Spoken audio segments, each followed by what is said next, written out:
नमस्कार दोस्तों। आज मैं फिर हाज़िर हूँ अपने एजुकेशनल चैनल एजुकेशन 24 में। तो आप सभी का वेलकम है, स्वागत है, नमस्कार है। तो चलिए, आज का टॉपिक है ईवीएस 1 to 5 के लिए पर्यावरण अध्ययन से। और यह प्रीवियस ईयर का सवाल है। पिछले 2016 में जो सवाल पूछे गए थे 1 to 5 के लिए, तो उसी प्रश्नों पर हम लोग चर्चा करेंगे।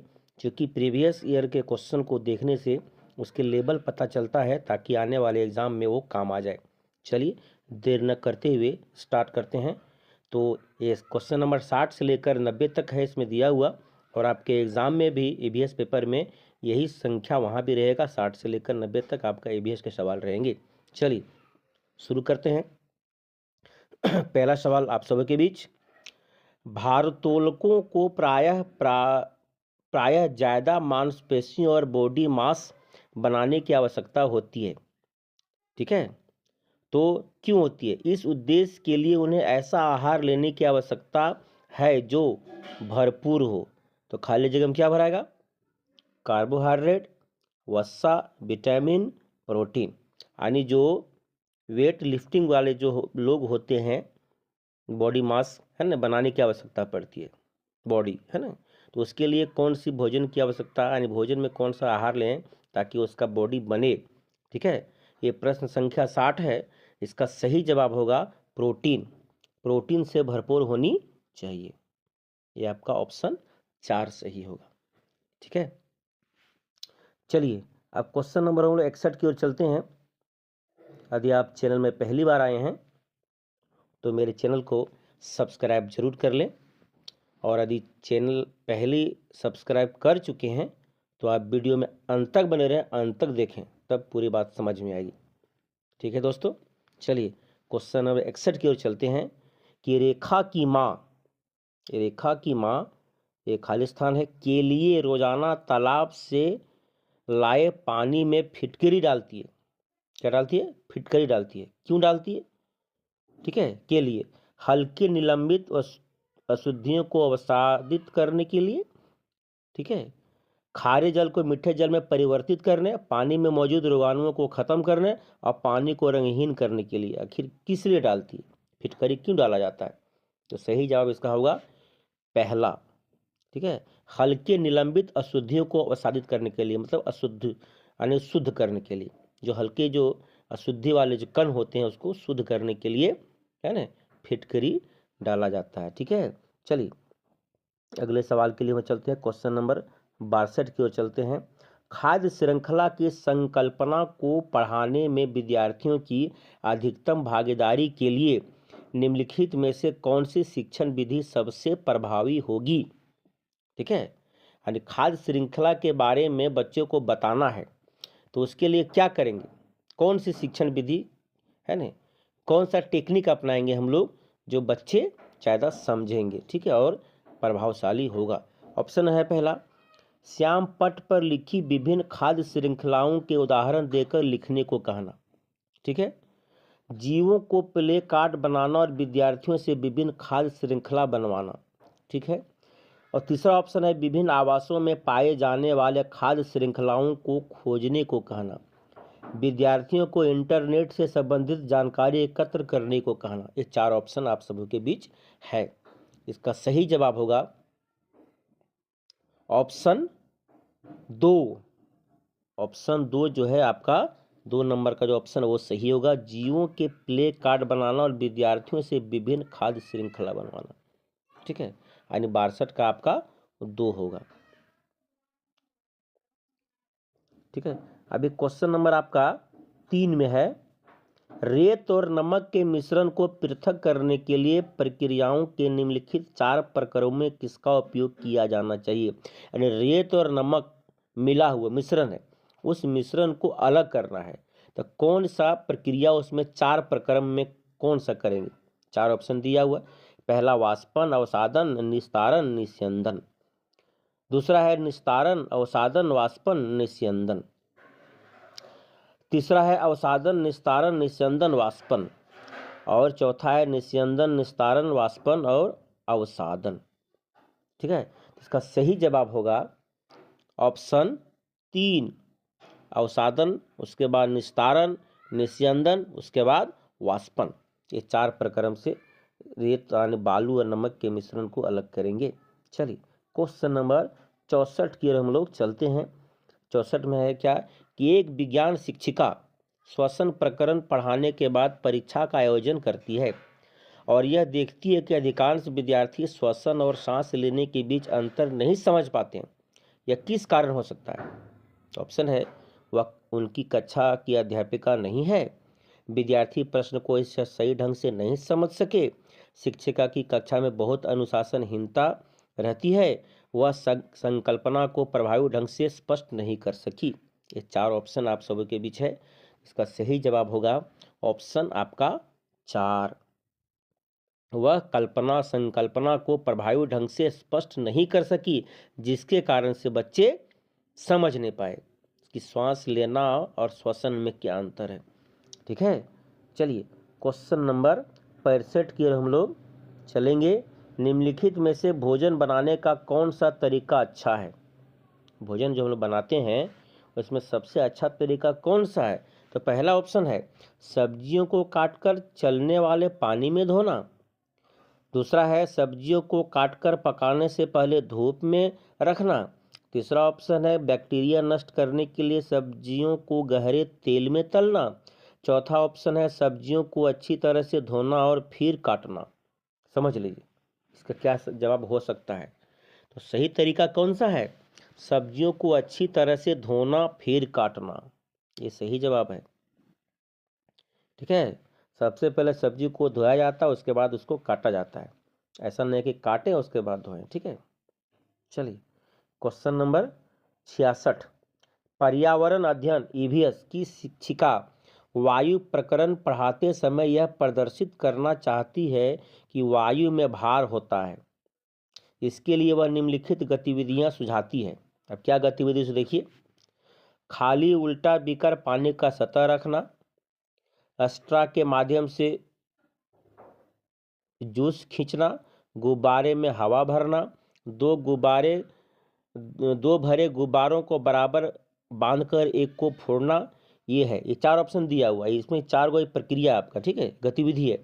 अब उसमें से आपका कौन गतिविधि सही है? ऑप्शन पहला है ए और डी, बी और यानी कि दूसरा ऑप्शन बी और डी, तीसरा ऑप्शन ए और सी, चौथा ऑप्शन ए और बी। इसका सही जवाब होगा पहला यानी ये और डी, यानी खाली उल्टा बीकर पानी की सतह पर रखना। ठीक है, और डी में है 2 भरे गुब्बारों को बराबर बांधकर एवं फोड़ना। यानी ये आपका वायु प्रकरण पढ़ाते समय यह प्रक्रिया करने से बच्चे सही से समझ पाएंगे। चलिए अब क्वेश्चन नंबर 67 की ओर हम लोग चलते हैं। 67 नंबर कहता है कि वायु प्रदूषण प्रकरण पढ़ाने के लिए निम्नलिखित में कौन सी विधि सबसे अधिक उपयोगी है? वायु प्रदूषण बताने के लिए सबसे कौन तरीका अच्छा है? ऑप्शन आपके साथ है कि विद्यार्थियों को वायु प्रदूषण पर वृत्त चित्र दिखाना, दीपावली से पहले और बाद में वायु के नमूने एकत्र कर उनकी गुणवत्ता का अध्ययन कर निष्कर्ष निकालना। तीसरा है पाठ्य पुस्तक से प्रकरण का सस्वर पाठ कराना। चौथा है अभ्यास प्रश्नों के उत्तर लिखवाना। ठीक है, तो इसका सभी सही जवाब और सटीक जवाब आपका ऑप्शन 2 होगा। दीपावली से पहले और बाद में, यानी दीपावली से पहले और बाद में वायु के नमूने एकत्र कर उनकी गुणवत्ता का अध्ययन कर निष्कर्ष निकालना कि दीपावली के पहले हवा का क्या था और दीपावली के बाद मतलब पटाखे जो होते हैं उससे जो ध्वनि ये वायु प्रदूषण होता है, धुआं निकलता है, उस दोनों का कंपेयर किया जाता है, निष्कर्ष निकाला जाता है। ठीक है, वही आपका सही जवाब होगा यानी ऑप्शन 2। क्वेश्चन नंबर 67 का ऑप्शन 2। चलिए आप क्वेश्चन नंबर सर की ओर चलते हैं। एक शिक्षिका तनावग्रस्त बच्चे की पहचान कर सकती है। एक शिक्षिका तनावग्रस्त बच्चे की पहचान कर सकती है जब बच्चा निम्नलिखित व्यवहार प्रदर्शित करता हो। क्या करता हो? पढ़ाई में पूर्ण एकाग्रता, बहुत बात करना, अति सक्रियता, ठीक है, और चौथा है आक्रामक व्यवहार, आक्रामक व्यवहार। ठीक है, तो सही जवाब क्या होगा इसका? ऑप्शन 4। पढ़ाई में पूर्ण एकाग्रता, अगर तनाव में रहेगा तो पूर्ण एकाग्रता नहीं होगा, बहुत बात भी नहीं करेगा और अति सक्रियता भी नहीं होगा, लेकिन वो आक्रामक व्यवहार जरूर करेगा। ठीक है, आक्रामक व्यवहार जरूर करेगा यदि वह तनावग्रस्त होगा तो। ठीक है, चलिए अब क्वेश्चन नंबर 69 की ओर हम लोग चलते हैं। क्वेश्चन नंबर 69 क्या कहता है कि पानी के साथ प्रयोग करते हुए ज्योति यह देखती है कि स्टील की खाली कटोरी पानी में तैरती है, लेकिन लोहे की एक छोटी सी कील डूब जाती है। इसे किस तथ्य द्वारा समझाया जा सकता है? स्टील की खाली कटोरी पानी में तैरती है, वो डूबती नहीं है, लेकिन एक लोहे की छोटी कील वो पानी में डूब जाती है। क्या कारण इसका हो सकता है? तो किस तथ्य के द्वारा समझाया जा सकता है? ऑप्शन आपके साथ है। स्टील की कटोरी पर लगने वाला बल उसके भार से अधिक है, लोहे की कील पर लगने वाला बल उससे भार से अधिक है, लोहा पानी की तुलना में भारी है, स्टील पानी की तुलना में भारी है। तो आपका क्वेश्चन नंबर 69 है, तीसरा तो होगा नहीं, चौथा होगा नहीं। ठीक है, अब रह गया पहला और दूसरा। ठीक है, तो इसका सही जवाब होगा पहला। स्टील की कटोरी पर लगने वाला बल उसके भार से अधिक है। लगने वाला जो बल है, स्टील की कटोरी पर लगने वाला बल उसके भार से अधिक है, इसलिए स्टील की कटोरी क्या होती है? तैरती है, जबकि लोहे की छोटी सी कील डूब जाती है। चलिए, ये आपका जवाब था। अब क्वेश्चन नंबर 70 पर हम लोग चलते हैं। अब क्वेश्चन नंबर 70 क्या कहता है? ठीक है, कि जब उबले लेकिन कमरे के तापमान पर ठंडे किए गए पानी में, ठीक है, भरे एक्वेरियम में मछली डाली जाती है, वह मर जाती है, क्योंकि यानी ठंडा उबले हुए कमरे के तापमान पर ठंडा किया गया पानी, यानी उबाल के फिर ठंडा किया गया पानी और एक्वेरियम में मछली डाली जाती है तो मर जाती है, क्योंकि पानी ऑक्सीजन रहित होता है, पानी मछली द्वारा पीने योग्य नहीं होता है, पानी खनिज रहित होता है, मछली मरने के तैरने योग्य नहीं होता है। क्या जवाब होगा? क्वेश्चन नंबर 70 है, इसका सही जवाब होगा ऑक्सीजन रहित होता है, क्योंकि मछली को ऑक्सीजन चाहिए और एक्वेरियम में क्या होता है? ऑक्सीजन नहीं हो पाता है। क्यों? क्योंकि जब उबला हुआ पानी कमरे के तापमान पर ठंडा किया जाता है तो उसमें ऑक्सीजन की मात्रा न के बराबर हो जाती है, जिसके कारण से मछलियाँ मर जाती है ना जवाब सही। चलिए क्वेश्चन नंबर 71 की ओर चलते हैं हम लोग। निम्नलिखित में से जीवन प्रक्रियाओं का कौन सा युग्म पेड़ पौधों और जीव जंतुओं दोनों में पाया जाता है? मैंने 4 ऑप्शन में से ऐसा क्या दोनों चीज है जो पेड़ पौधे और जीव जंतु दोनों में पाया जाता है? कौन सा प्रक्रिया है? अभी क्वेश्चन नंबर 71 है, इसका ऑप्शन दिया हुआ है प्रजनन और भोजन बनाना, प्रजनन और अंकुरन। अंकुरन तो केवल पौधों में होता है, जीव जंतु में होता नहीं, तो दूसरा तो आपका होगा नहीं। ठीक है, वृद्धि और प्रजनन, वृद्धि और भोजन बनाना।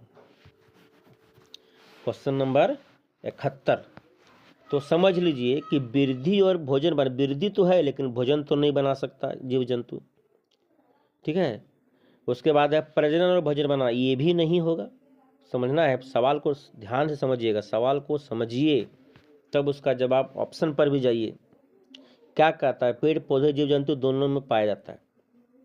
अब रह गया दूसरा प्रजनन और अंकुरन, ये भी नहीं होता। प्रजनन आपका पेड़ पौधे में होता है, जीव जंतु में भी होता है। ठीक है, लेकिन अंकुरन तो जीव जंतु में नहीं होता है, तो आपका दूसरा भी आपका गलत है, यानी क्वेश्चन ऑप्शन आपका तीसरा एकदम सही है। वृद्धि और प्रजनन दोनों में होता है, किसमें किसमें? पेड़ पौधे और जीव जंतु में, इसलिए 71 का तीसरा ऑप्शन सही है। चलिए क्वेश्चन नंबर 72 की ओर हम लोग पहुंचते हैं, चलते हैं। 72 क्या कहता है कि अंजलि के दांतों में 6 से बचने के लिए निम्नलिखित तरीके में से कौन कौन से अपनाने चाहिए? दिन में 2 बार ब्रश करना चाहिए, ब्रेसेस पहनना चाहिए, मिठाई, चॉकलेट एवं कार्बन डाइऑक्साइड युक्त पेय न लेना, हर खाने के बाद कुल्ला करना। 4 ऑप्शन दिया हुआ है, ठीक है, सी, डी और ए में, दूसरा में डी, ए और बी, तीसरा में ए और सी, चौथा में बी, सी और डी। देखिए सवाल, इस तरह का सवाल परीक्षा में पूछे जाएंगे निश्चित तौर पर, तो इन सब सवालों को देखना बहुत जरूरी है, ठीक है। इसका सही जवाब होगा आपका ऑप्शन ए, सी, डी और ये सी, यानी मिठाई, चॉकलेट एवं कार्बन डाइऑक्साइड युक्त पेय न लें, ठीक है, दांतों को बचाना है तब। और डी में क्या कहता, हर खाने के बाद कुल्ला करना। सही बात, हर खाने के बाद कुल्ला हमें करना चाहिए, चाहे आप सुबह खाना खाते हो, शाम खाना खाते हो, दोपहर खाना खाते हो, है ना। बच्चे को भी समझाना है, बताना है कि हर खाने के बाद हमें कुल्ला करना चाहिए, ठीक है। तो ये ऑप्शन था सी, डी और ये, सी, डी और ये। और दिन में 2 बार ब्रश तो करना ही चाहिए, वैसे सभी तो ब्रश 1 बार करते हैं, लेकिन दिन में हमें 2 बार ब्रश करना चाहिए, इससे दांतों की सुरक्षा होती है, दांत हमारे साफ और चमकीले होते हैं। चलिए आइए क्वेश्चन नंबर 73 की ओर हम लोग चलते हैं। क्वेश्चन नंबर 73 कहता क्या है, नीचे दिए गए वेन आरेख का ध्यान कीजिए, ठीक है। निम्नलिखित में से कौन सा जीव जंतु एक्स में रखा जा सकता है? ईल, शार्क, मछली, मगरमच्छ। वेन आरेख तो इसमें दिया नहीं है। चलिए इसका सही जवाब होगा प्रश्न नंबर 73, उसमें दिया एग्जाम में, परीक्षा में इसे वेन आरेख का बना के दिया जाएगा। क्वेश्चन नंबर 73 आपका चौथा होगा मगरमच्छ, ठीक है। चलिए क्वेश्चन नंबर 74 की ओर हम लोग चलते हैं। क्वेश्चन नंबर 74 क्या कहता है, थोड़ा देखेंगे इसको। क्या कहता है, मछली घर एक्वेरियम में हवा वाला पंप क्यों रखा जाता है? हवा वाला पंप क्यों रखा जाता है, किस लिए? जलीय पौधों को अधिक कार्बन डाइऑक्साइड उपलब्ध कराने के लिए, अधिक ऑक्सीजन को पानी में घुलने देने, मछली घर की शोभा बढ़ाने, पानी को साफ रखने। इसका सही जवाब क्या होगा पता है? इसका सही जवाब होगा दूसरा। एक इसकी पिछले सवाल में हमने क्या देखे थे कि ऑक्सीजन की मात्रा कम हो जाती है, ना होती, इसके चलते मछलियाँ मर जाती है। तो ये पंप जो रखा जाता है किस लिए? अधिक ऑक्सीजन को पानी में घुलने देने के लिए, ठीक है। तो आपका दूसरा सही है, ये आपका गलत है, ये गलत है और ये भी गलत है। चलिए अब क्वेश्चन नंबर 75 की ओर हम लोग चलते हैं। क्वेश्चन नंबर 75 क्या कहता है कि निम्नलिखित में से कौन सा कथन चंद्रमा की सतह का सबसे अच्छा वर्णन करता है? यानी चंद्रमा के सतह के बारे में 4 ऑप्शन में से कौन सा सही है? तो आपका ऑप्शन है पानी नहीं, पर्याप्त हवा, ऊंचे पहाड़। ऑप्शन है पानी नहीं, गहरे गड्ढे, ऊंचे पहाड़। तीसरा ऑप्शन है हवा नहीं, गुरुत्व नहीं, पानी नहीं। चौथा ऑप्शन हवा नहीं, गुरुत्व नहीं, समतल सतह। अब समझिए क्या हो सकता है, प्रश्न को ध्यान से देखिए, ठीक है। तो ये सब 75 नंबर क्वेश्चन है। इसका सही जवाब होगा चंद्रमा में पानी नहीं है, गहरे गड्ढे हैं और ऊंचे पहाड़ दिखते हैं, इसलिए इसका उत्तर दूसरा सही होगा, 75 का दूसरा। चलिए अब क्वेश्चन नंबर 76 की ओर हम लोग चलते हैं। क्वेश्चन नंबर 76 क्या कहता है कि एक बीमारी की रोकथाम से संबंधित पोस्टर निम्नलिखित में से किससे फैलने के बारे में जागरूकता पैदा करता है? चेचक और मलेरिया, डेंगू और फ्लू, टाइफाइड और हैजा, डेंगू और जापानी मस्तिष्क ज्वर। इसका सही जवाब क्या होगा? क्वेश्चन नंबर 76, इसका सही जवाब होगा आपका डेंगू और जापानी मस्तिष्क ज्वर, ठीक है। ये आपका क्वेश्चन यानी ऑप्शन 4 सही होगा। चलिए क्वेश्चन नंबर 77 की ओर हम लोग चलते हैं। क्वेश्चन नंबर 77 क्या कहता है, निम्नलिखित में से कौन सा शब्द समूह आपस में संबंधित है? आपस में संबंधित है। ऑप्शन है लोहा, मलेरिया, एनीमिया, रक्त। दूसरा है लोहा, हीमोग्लोबिन, एनीमिया, आंवला। तीसरा मच्छर, डेंगू, लोहा, गुड़। चौथा मच्छर, मलेरिया, एनीमिया, लोहा, ठीक है। अब समझिए इसको क्या संबंध रखता है, क्वेश्चन नंबर 77 की ओर है ना। तो ऑप्शन इसका क्या होगा? मच्छर से मलेरिया, एनीमिया, लोहा, ठीक है, ये संबंध रखता है। इसका यानी ऑप्शन इसका 4 सही है। क्वेश्चन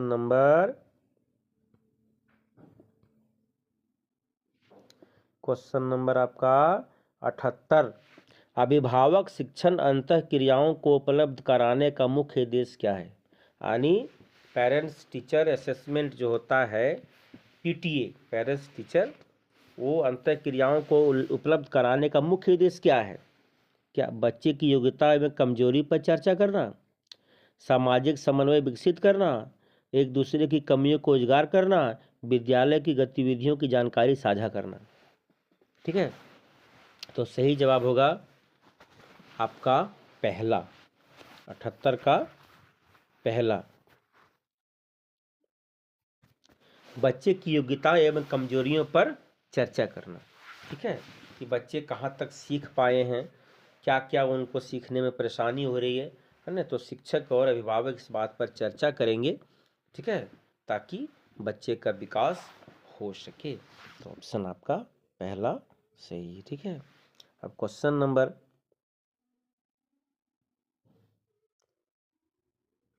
79 की ओर हम लोग चलेंगे। क्वेश्चन नंबर 79 क्या कहता है?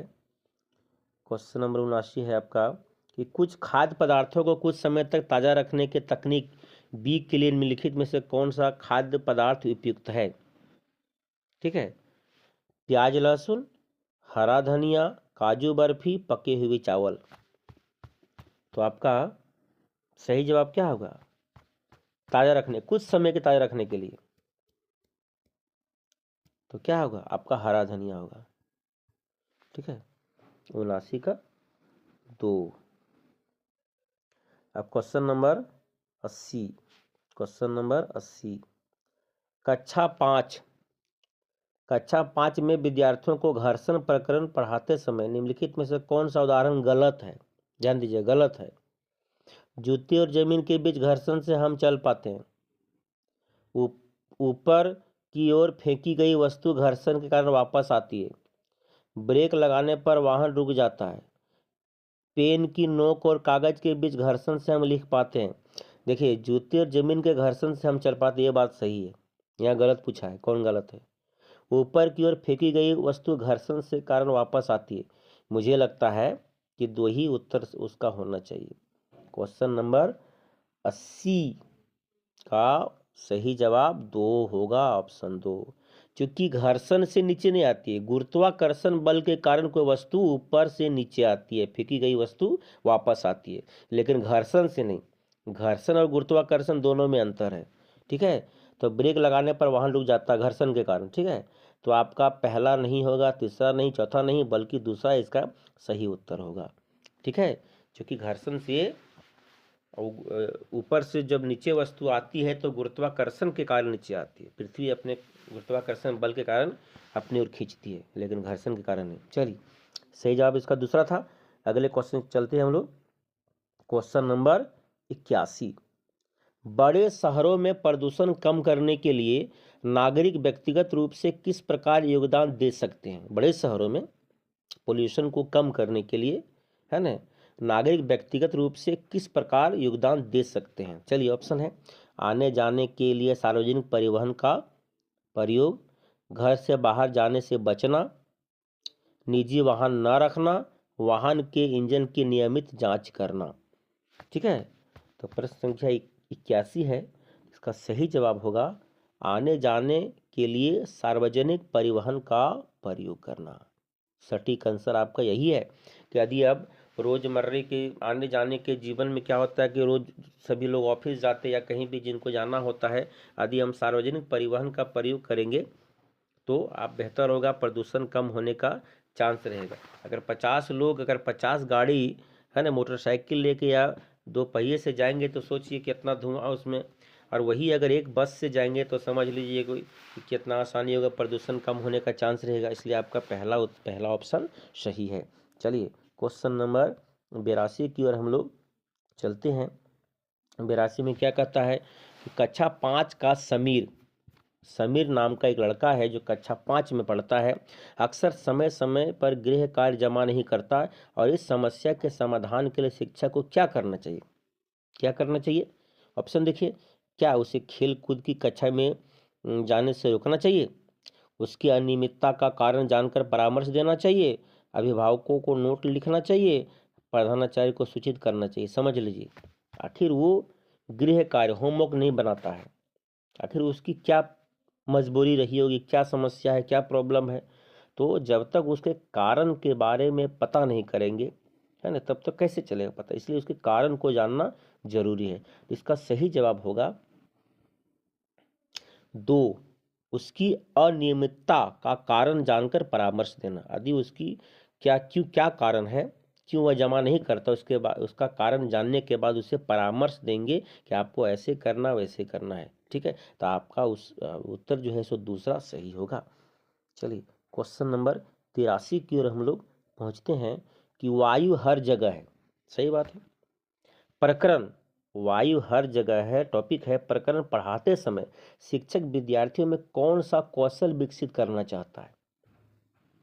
वायु हर जगह है, ठीक है, ये प्रकरण पढ़ा रहा है। आखिर क्या कहना चाहते हैं शिक्षक महोदय, क्या कहना चाहते हैं, कौन से विद्यार्थियों कौन सा कौशल सिखाना चाहते हैं? चिंतन कौशल, संवेगात्मक कौशल, अवलोकन कौशल, वर्गीकरण कौशल। ठीक है, ये क्वेश्चन नंबर 83 है। इसका सही जवाब होगा तीसरा, अवलोकन कौशल। यह वायु हर जगह, आप अवलोकन कीजिए, कल्पना कीजिए, देखिए, फीलिंग कीजिए वायु हर जगह है या नहीं, तो आप समझिए अवलोकन करना, ठीक है, अनुभव करना। चलिए अब क्वेश्चन नंबर आपका 84, पोषण प्रकरण का परिचय प्रभावी ढंग से देने के लिए एक शिक्षक को क्या करना चाहिए? यानी पोषण प्रकरण का परिचय प्रभावी ढंग से देने के लिए एक शिक्षक को क्या करना चाहिए? विद्यार्थियों से उनके टिफिन बॉक्स खुलवाकर चर्चा करना चाहिए, पोषक तत्वों से भरपूर भोजन के उदाहरण देना चाहिए, श्याम पट पर पाचन तंत्र को आरेख बनाना चाहिए, मानव दांतों का प्रतिरूप दिखाना चाहिए। क्या करना चाहिए? पोषण के बारे में हम बता रहे हैं बच्चों को, क्या करेंगे देखिए क्या हो सकता है, समझने का प्रयास कीजिए। ठीक है, तो आपका क्वेश्चन नंबर 84 है, पोषक तत्वों से भरपूर भोजन का उदाहरण देना चाहिए, श्याम पट पर पाचन तंत्र का आरेख बनाना चाहिए, मानव तत्व का प्रतिरूप करना चाहिए। देखिए इसका सही जवाब समझिए तो पहला होना चाहिए, पहला ही होगा। उन विद्यार्थियों के टिफिन बॉक्स खुलवाकर चर्चा करना चाहिए कि आपने, है ना, क्योंकि हर बच्चा एक ही तरह का भोजन टिफिन तो लाएगा नहीं, कुछ डिफरेंट जरूर रहेगा, है ना। तो उसको टिफिन खोल के बच्चे से देखना चाहिए कि आपने क्या क्या खाने के लिए आपके द्वारा क्या लाया गया, आपके माता पिता टिफिन में क्या दिए हैं। ठीक है, फास्ट फूड है या फिर साग सब्जी है आपका, या कौन सा सामान आपका जो दिए हैं स्वास्थ्य के लिए सही है या गलत है। ठीक है, तो आगे आप इसमें क्वेश्चन नंबर आप 85 की हम लोग चलते हैं। तो इसका सही जवाब पहला था। अब क्वेश्चन नंबर 85 की हम लोग पहुंचते हैं। क्वेश्चन नंबर 85 क्या कहता है कि एक कक्षा में औसत से कम उपलब्धि, एक कक्षा में औसत से कम उपलब्धि वाले 4 विद्यार्थी हैं, उन्हें अन्य विद्यार्थियों के समान स्तर पर लाने के लिए कौन सी रणनीति सबसे प्रभावी होगी? एवरेज से कम है, एक कक्षा में 4 बच्चे ऐसे जो एवरेज से कम है, तो उसको कौन सा टेक्निक अपनाएंगे जो उसके लेवल में सभी बच्चों एक जैसे हो जाएंगे। चलिए क्या करेंगे। पहला ऑप्शन दिया हुआ, कमजोर क्षेत्रों की पहचान, सुधारात्मक उपाय करना, यह सुनिश्चित करना है कि वे नियमित विद्यालय आ जाएं, उन्हें घर पर करने के लिए अतिरिक्त गृह कार्य देना, उन्हें आगे की पंक्ति में बैठाना और निगरानी करना। समझ लीजिए आखिर ये इसका क्या हो सकता है, क्या हम तरीका अपनाएंगे। क्वेश्चन नंबर 85 है, तो इसका सही तरीका क्या है? कमजोर क्षेत्रों की पहचान करना, कमजोर क्षेत्र की पहचान कर उसमें सुधारात्मक उपाय करना। उसका कमजोर पक्ष क्या है, कहाँ उसकी कमजोरी है, उसकी पहचान करना, परखना और उसका उपाय करना कि उस कमजोरी को कैसे दूर किया जाए। तो इसका पहला ऑप्शन सही होगा। चलिए क्वेश्चन नंबर 86 की ओर हम लोग बढ़ते हैं।